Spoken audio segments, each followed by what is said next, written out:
ক'ত ঢুকাইছে? জেলাত থানাত ঢুকাইছে। কালি ৰাতি ঢুকাইছে, আমাক ৰাতিপুৱা খবৰ দিছে। ৰাতি ঢুকাইছে, আমাক ৰাতি খবৰ দিব লাগিব না।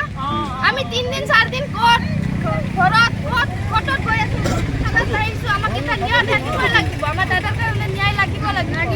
7 বছৰ পৰা ভাল পাই আছিলে, এতিয়া ছোৱালীটো লৈ গৈছে। ছোৱালীটো লৈ যাওঁতে ইহঁতে ক'ৰবাত লুকাই পঢ়িছিলে, আমিতো গম নাপাওঁ। লাষ্টত গৈ কেনেকৈ গম পাই মেলি পুলিচে ফোন কৰিছে, ঘৰত গৈছে, মোৰ মোবাইলখন আনিছে। তাৰপিছত মোবাইলখন লওঁতে কোনোবাই ইয়াৰ পৰা ফোন কৰিছে, তোৰ মাক উঠাই লৈ গ'ল বুলি কোনোবাই ক'লে। তাৰপিছত মোৰ ল'ৰাই ক'লে কি মোৰ মাক আনিব নালাগে ছাৰ, মোক মাক আনিব নালাগে, মোকে এৰেষ্ট কৰক, মই নিজে চেলেণ্ডাৰ হৈছোঁ বুলি মোৰ ল'ৰা ছোৱালীক লৈ নিজে চেলেণ্ডাৰ হৈছে থানাত। এতিয়া মোৰ ল'ৰাটো ইয়াতে আছিলে, মই কালি দিনত 4টা বজাত দেখিছিলোঁ। তাৰপিছত ইহঁতে লৈ গৈছে কোৰ্টত। ক'ত আছে মই নিজে গম নাপাওঁ, মই দেখাই নাই এতিয়ালৈকে। বাপেকে কৈছে ল'ৰাটোক মই ছোৱালীটো লৈ আহিম, বাপেকক 5 লাখ টকা খুৱাই হ'লেও মই ল'ৰাটোক ডেট কৰি পেলাম বুলি কৈছে। ৰিপৰ্টিং আছে আমাৰ লগত, আপুনি ল'ব পাৰে।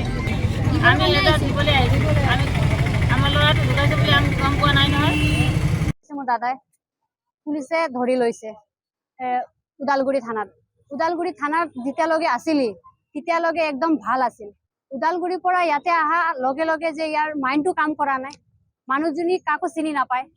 একদম আমি অহা লগে লগে ছটপটাই ইয়াৰে পৰা মোক চবে মিলি আছে ছোৱালীৰ বাপেকৰ লগত, মোক মাৰিব বুলি কৈছে, এইগিলা কথা কৈ আছে। এইটো কোৱাৰ পিছত আমি ছাৰক ক'লো, ছাৰ কি হৈছে এইটো কথা যে ই কৈ আছে মাৰিব বুলি, কিয় মাৰিব? কওঁতে নাই কোনো একো কোৱা নাই। মোৰ দাদাই কৈছে CC কেমেৰা সব অফ আছে বুলি। এতিয়া আমিতো এইটো নাজানো CC কেমেৰা অফ আছে না অন আছে। এতিয়া ইয়াৰে পৰা তাতে থানাত দিছে, জেলত দিছে, জেলত ইয়াৰ মাৰ্ডাৰ হৈ গ'ল। ডেট কৰাইছে ইয়াৰ বাপেকে, ডেট কৰাম বুলি কৈছিল। ভইচ ৰেকৰ্ড আমাৰ লগত সব সবুত আছে।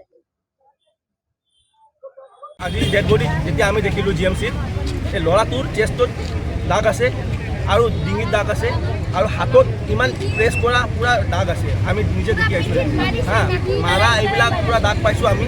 আৰু এখেতৰ এটাই ল'ৰা আৰু আমি আৰক্ষীৰ পৰা আমি ইহঁতৰ পৰা জাষ্টিছ বিচাৰোঁ। বাট এইটো what kind of justice we are getting from police? কি আছিল তাৰ একো প্ৰব্লেম নাছিল। আৰু যোৱাকালি 9:30 ঢুকাইছে বোলে, বাট ৰাতিপুৱা 10টাত আমি খবৰ পাইছোঁ। কিয় ইহঁতে আমাক আপডেট দিয়া নাই?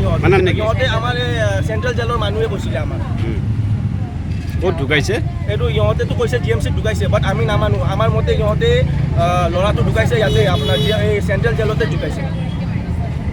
আৰু ছোৱালীৰ দেউতাই বাৰে কৈছে মই 5 লাখ টকা হ'লেও খৰচা কৰিম, কিন্তু এই ল'ৰাটোক মই মাৰিয়ে পেলাম বুলি কৈছে, বাৰে কৈছে। এইটো ৰেকৰ্ডিং আমাৰ লগত আছে। এইটোৱে দিব আহিছোঁ FIR তেখেতৰ এগেইনষ্ট ছোৱালীৰ এগেইনষ্ট তাৰ ফাদাৰৰ এগেইনষ্টত আমি FIR দিব আহিছোঁ এতিয়া।